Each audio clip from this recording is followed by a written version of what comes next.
আপনারা দেখছেন এফএস আর ভিডিও। ভিডিওটি ভালো লাগলে আমাদের চ্যানেলটিকে সাবস্ক্রাইব করে আমাদের পাশে থাকা বেল আইকনটি প্রেস করে আমাদের সাথে পরিবর্তে তার বিপক্ষে সাবের সিদ্দিকী সংবিধান পাঠ করা হয়েছে।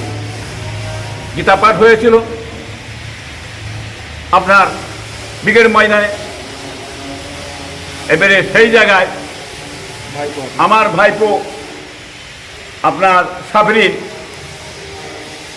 সংবিধান পাঠ করবে।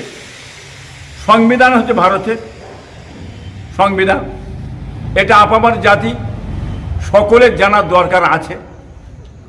কিন্তু সংবিধানটা শিক্ষিত সমাজ, জ্ঞানী বুদ্ধিজীবী তারা অনেকে জানে, কি বুঝলেন, এবং রাজনীতি যারা মাথারা তারাও জানে সংবিধান আইনটা, শিক্ষিত সমাজ জানে।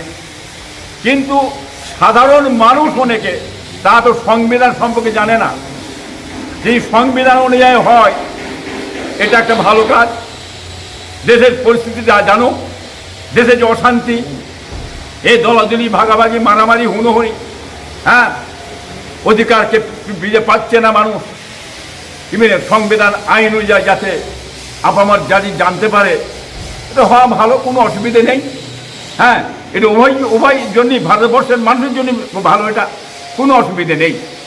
স্বাধীনের পর থেকে যে সংবিধান আইন যে তৈরি হয়েছে, হ্যাঁ, সেটা আপামার জাতি জানার খুবই প্রয়োজন আছে, ওটা ভালো কাজ।